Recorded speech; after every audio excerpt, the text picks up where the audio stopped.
સુરત શહેરના મોટા વરાછા વિસ્તારમાં શાળા નંબર 354માં છેલ્લા 5 વર્ષથી અભ્યાસ કરતા આશરે 320 અંગ્રેજી માધ્યમના વિદ્યાર્થીઓના ભવિષ્યને લઈને એક મોટો પ્રશ્ન ઊભો થયો છે. શિક્ષણ વિભાગ દ્વારા આ વિદ્યાર્થીઓને શાળા નંબર 309માં સ્થળાંતર કરવાનો નિર્ણય લેવામાં આવ્યો છે, જે બાદ વાલીઓમાં ભારે રોષ જોવા મળી રહ્યો છે. વાલીઓનો આક્ષેપ છે કે આ નિર્ણય 14મી મે 2026ના રોજ લેવામાં આવ્યો હતો, પરંતુ તેની જાણ તેમને માત્ર 2 જૂનના રોજ કરવામાં આવી હતી, અને તે પણ શાળા શરૂ થવાના માત્ર 5 દિવસ પહેલા. આ અચાનક નિર્ણયથી વાલીઓમાં અસંતોષ અને ચિંતા બંને વધી ગયા છે. વાલીઓનું કહેવું છે કે બાળકોના ભણતર, દૈનિક સમયપત્રક અને માનસિક સ્થિરતા ઉપર ગંભીર અસર પડી શકે છે. ખાસ કરીને નાના વિદ્યાર્થીઓને વધુ અંતર કાપવું પડશે, જેના કારણે સમય અને સલામતી બંને મુદ્દે મુશ્કેલીઓ ઊભી થઈ શકે છે. આ વિરોધ વચ્ચે વાલીઓએ સ્પષ્ટ શબ્દોમાં કહ્યું છે કે બાળકોના ભણતર માટે વાલીઓને ઉપવાસ ઉપર બેસવું પડે તેનાથી વધુ શરમજનક શું હોઈ શકે.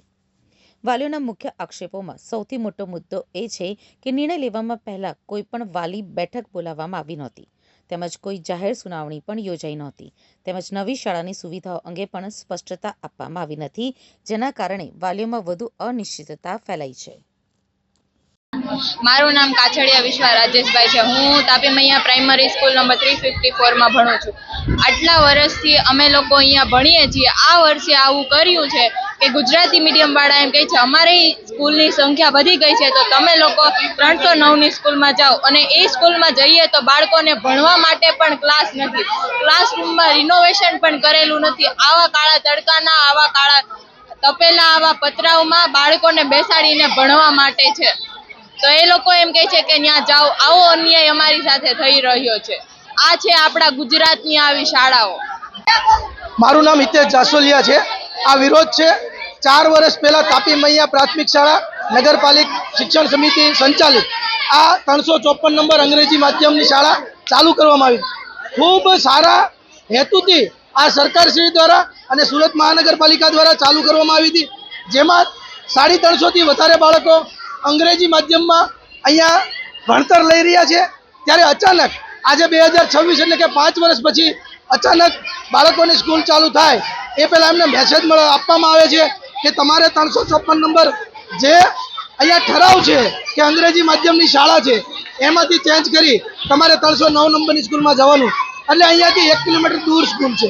જે બાળકો ભણી રહ્યા છે અહીંયા નજીકના રહેવાસી છે જે ભણી રહ્યા છે, અને 309 નંબરની સ્કૂલ જે શિક્ષણ સમિતિના ચેરમેન સુરત મહાનગરપાલિકા મહાનગરપાલિકાના શિક્ષણ સમિતિના ચેરમેન જે કાપડિયા એવું કહે છે કે આધુનિક સ્કૂલ છે 309 નંબરની સ્કૂલ.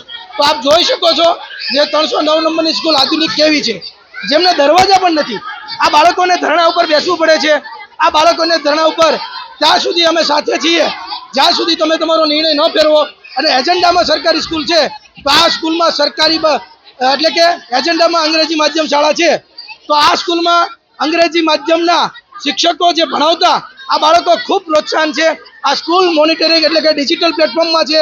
તો આ બાબતે આપ તાત્કાલિક નિર્ણય લઈ અને તમારો ઓર્ડર કેન્સલ કરી આ બાળકોના ભવિષ્ય સામે જોઈ અને તાત્કાલિક નિર્ણય લેશો એવી મારી વિનંતી છે. મારું નામ દેસાઈ ગ્રંથિ મનીષભાઈ છે. અમે અમારી સ્કૂલ માટે બેઠા છીએ. અમે 4-5 દિવસથી આવી છીએ, તોય તમને કાંઈ ન્યાય નથી દેતા. કાંઈ અમને અહીંયા તડકામાં બેહાડે છે. કોકને કાંઈક થઈ ગયું તો હું જવાબ આપશો? અમે રોડ ઉપર ખાવા બેસી છીએ. અમે જ્યાં સુધી અમને સ્કૂલ મળશે નહીં ત્યાં સુધી અમે અહીંથી ઊભા જ નથી થવાના. અમે હું જાઉં પણ અહીંથી ઊભા જ નહીં.